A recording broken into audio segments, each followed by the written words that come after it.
Hi guys, welcome back to LTF1. We're here for another race review and we've got a superstar guest with us today. Hi everybody, I'm Chevy Talks Racing. I'm a motorsport content creator from the United States. I've been making videos for about 8 months now, and I'm really happy to be here with you guys. Well, just you today, so. Just me today, Ishun couldn't make it on. But we're happy to have you. If you've not seen her channel, then not really sure what you're doing. Go and check it out, Chevy Talks Racing. Recently featured by Tomo F1, so you're part of the elites now. To get a shout out from him. That's when you know you've made it.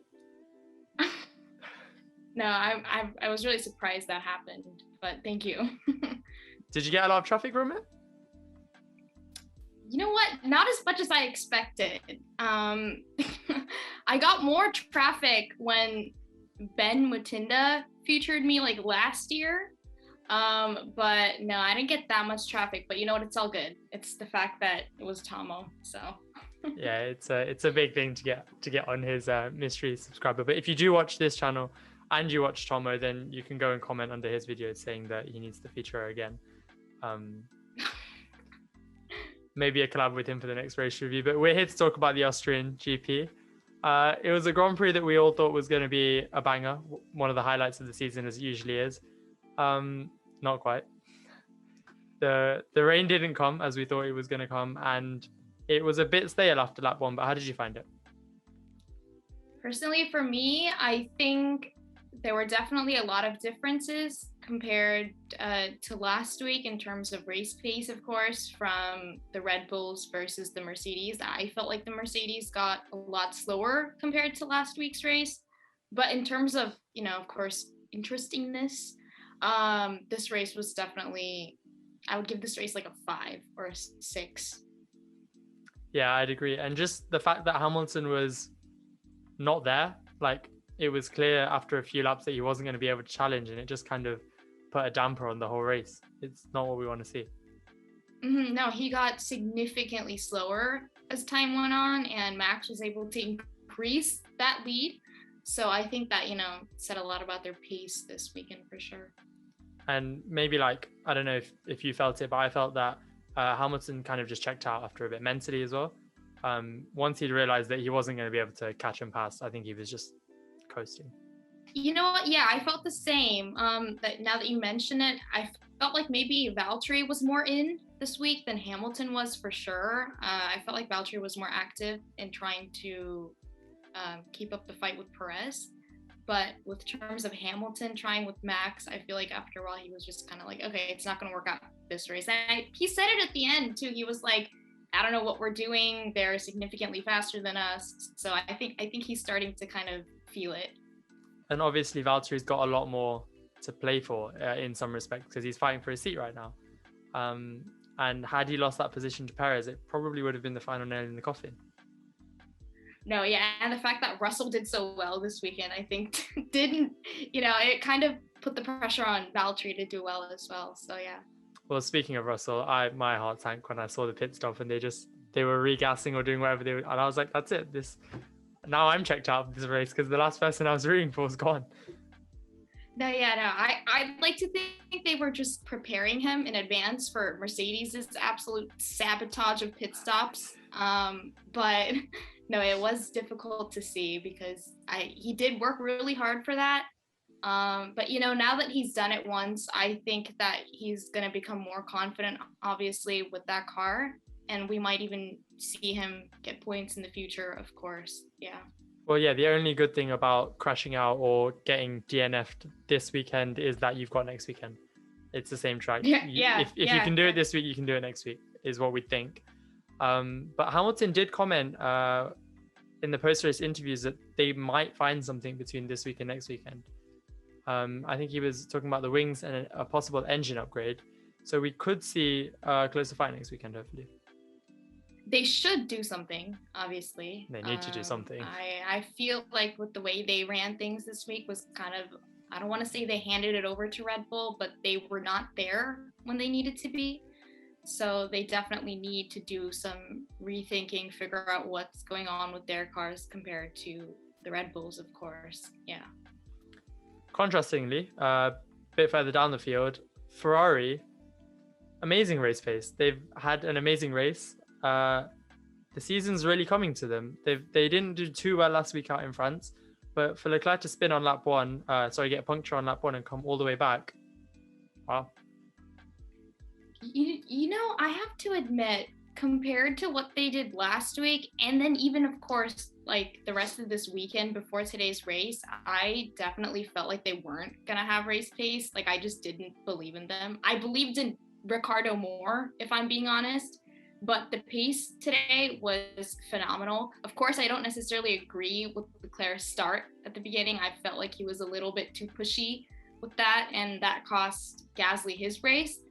But in terms of Sainz, for example, I think he moved up, was it 6 places? I can't remember. I don't remember. He moved up a significant number of places, and I have to hand it to him and Leclerc, of course, for coming back from the bottom of the grid to like the top half. So that was good. So would you say it was a slam dunk penalty for you? 3-second, 5-second penalty it should have been for Leclerc? I felt like they should have done something. I don't want to say the FIA is biased with Leclerc because a lot of the times they just don't investigate him. I don't remember if it was Sochi last year. Something happened with Leclerc in the first lap with Stroll. I think he knocked out Stroll at one of the races. I forget which one it was. And they didn't investigate him. So it's almost like they kind of just want to ignore when he does these things. But if it was like somebody else, they would have been on. And I think it was. They hand out penalties, like, you know. I think it was Barcelona last year when he was driving around without seatbelts. He did 2 or 3 laps without seatbelts. I did hear about that. And they did nothing about that as well. So maybe he's the FIA's golden boy. But he still had a good race. No, yeah, he, in terms of just racing and overlooking like sportsmanship and things like that, I think that he did have a good race, and of course his teammate as well. Definitely don't agree with that Gasly thing, and I don't necessarily agree with driver of the day either. But yeah, that's a different topic. In terms of race pace, I think Ferrari was there. And then McLaren, the other top of the midfield runners. Norris, controversial strategy, I guess, to tell him not to fight the leaders and just kind of drop back. What was your take on that? Because I hated it. I thought it was ridiculous. I felt like he kind of just left it out in the open for not 1 but 2 overtakes. He let Perez overtake him, from what I remember, and then Valtteri made the move on him as well. And seeing that Perez overtake was so dumb to see too. Like, he did not defend at all. He was kind of just like, he waved him too, yeah. It was not, I didn't agree with the way McLaren was handling that, considering that they knew Ricciardo wasn't gonna, be there to support Norris. And the fact that Ricciardo really didn't do anything in that car this week, that was disappointing, considering that last week he did really, really well, which is why I expected him to do well this week too. So yeah, I don't think McLaren was there this week. I don't know if it's some issue with the car or what it is, but they're significantly slow compared to the other midfield teams. So they definitely need to work on that. I think it was also a mindset thing from McLaren this week, right? Norris was there. He was in P3. They chose to be very conservative with their strategy, which is not something we usually, associate with McLaren. They're the bold ones. They've got an orange car. But even with Ricciardo, he was showing great pace. He made up 4 places on the first lap. And then he got that power unit issue for like 1 sector or something, and then just dropped out. He dropped off the face of the track, essentially.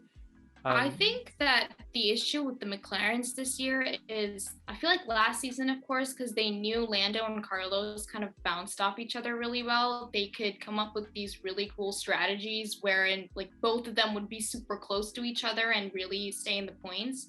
I feel like this time around, because one, Ricciardo is still learning the in and outs of that car, and because his driving style is significantly different from Carlos, I feel like they're still trying to figure out ways in which both of them can bounce off of each other without compromising the strategy for either one of them. But it just seems like now things are kind of just like, they're just testing out new things. Sometimes it works, sometimes it doesn't. So yeah, that's basically it. And Ricciardo not being on the pace is obviously a massive thing. He's got, Hamilton's got a week to find what was it, a few tenths that he was behind Verstappen a lap. Ricciardo needs to find like a second that he's down. He's down a long way. And I don't know where he goes from here. We've got quite a bit of the way through the season. Everybody else seems to be settling and it's just not working for him. I kind of don't understand that because, I know that Yuki came in as a rookie as well into that new car, first time in F1. I don't want to compare the two of them, but with all the people that moved up into new cars, including Alonso, of course, I feel like Ricciardo was kind of just not up there with all the people who switched teams. Like if you ask me, he should be performing like Seb Vettel in the Aston Martin, even better, maybe. I feel like Alonso has been doing a better job than him. So it's kind of just he needs to figure it out, or else McLaren is significantly going to lose out in points in this constructors. Yeah, because I feel like when the season started, all the drivers that moved teams were struggling, bar Sainz. Sainz did a great job straight off the bat.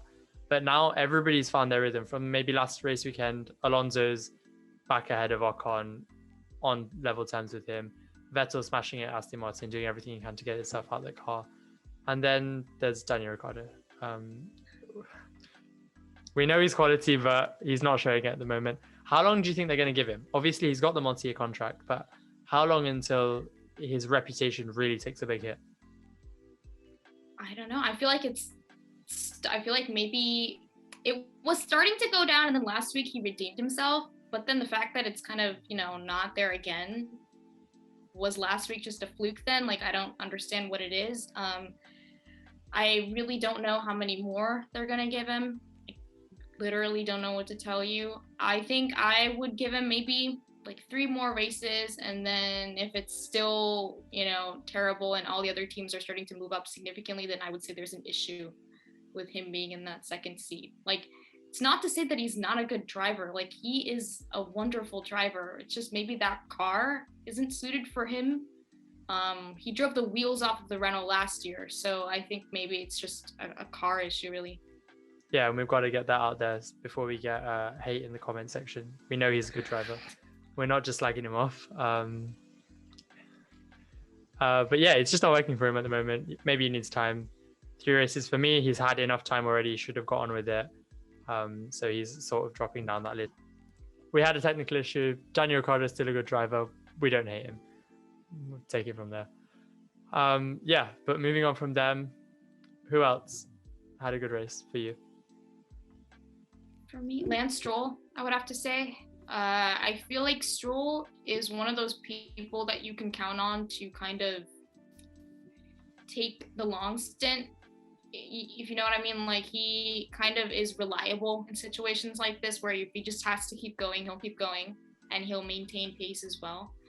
For me, Tsunoda also stood out because he was able to keep that P9 for a really long time, and he again maintained pace. So I would say he did a really good job as well. Those are the people that come to mind quickly. I'm sure if I think, there will be other people that I think I would have thought, okay, well, they did really good as well. But to my mind, off the bat, definitely Stroll, Tsunoda, and then, of course, the Ferraris.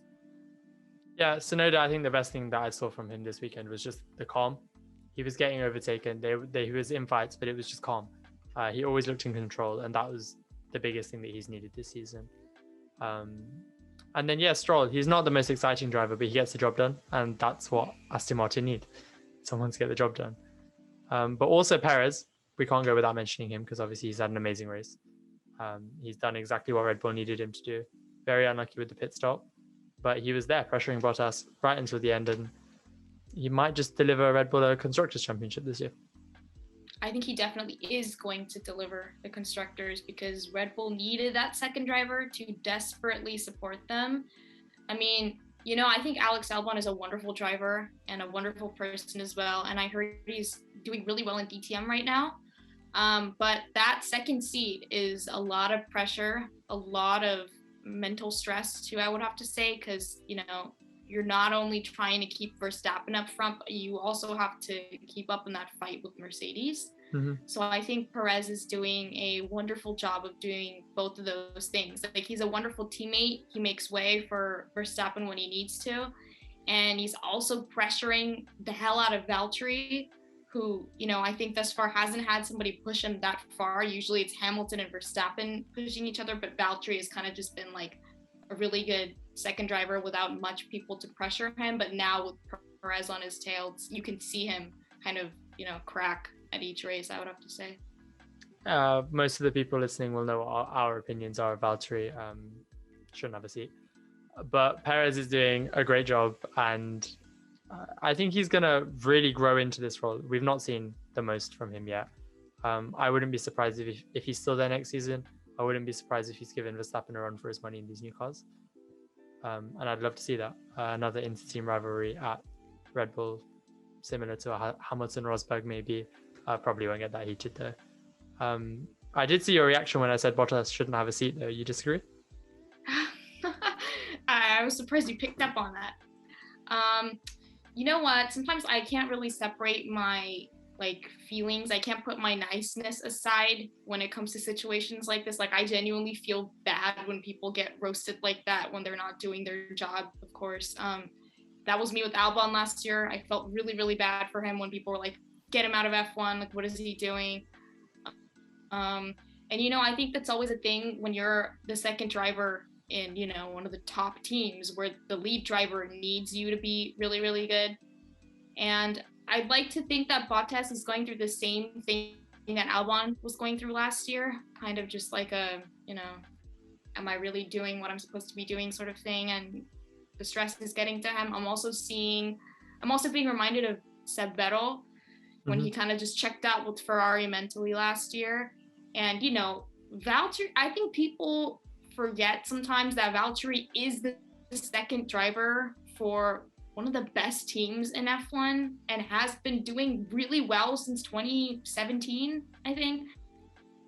So it's just a matter of, okay, well, he's starting to fall off, but, that doesn't mean that he maybe won't do better on another team. Who knows? Maybe there might be another team on this grid where he can still continue to do really well. I mean, with Seb Vettel, he moved to Aston, doing really well, better than he did in Ferrari. So I think it's just a matter of maybe if they move him, we, might see better moves from him. As for putting Russell in that second seat, because that's what everybody is, they want to see, and of course myself included as well. I think he's done his time at Williams and he's done a really good time.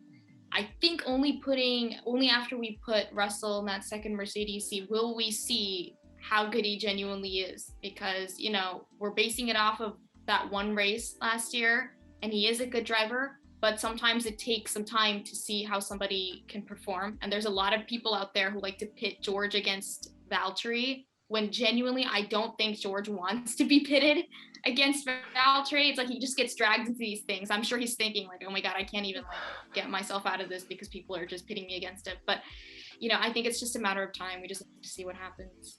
Yeah, and look, Valtteri is a great driver. We know that he's a great driver because at Williams, he was smashing it, right?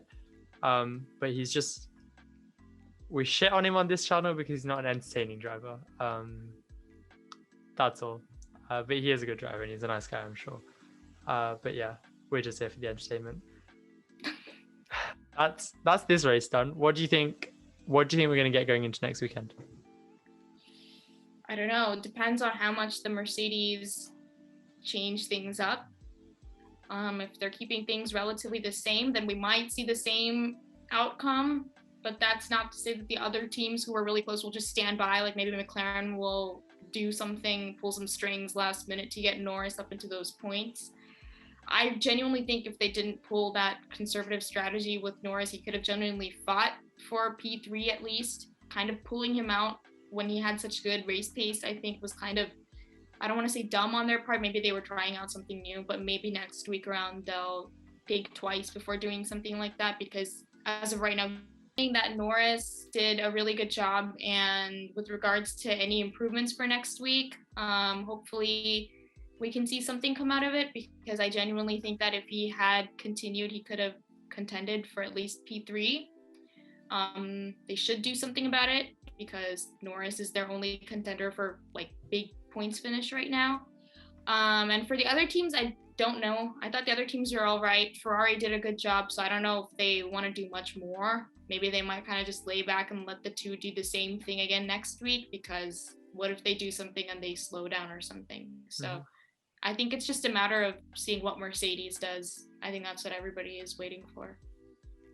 I'm going to go with, as I've been not so nice to them today, I'm going to go with Hamilton, Bottas, Ricciardo podium, Red Bull calamity, maybe the brake-by-wire finally fails.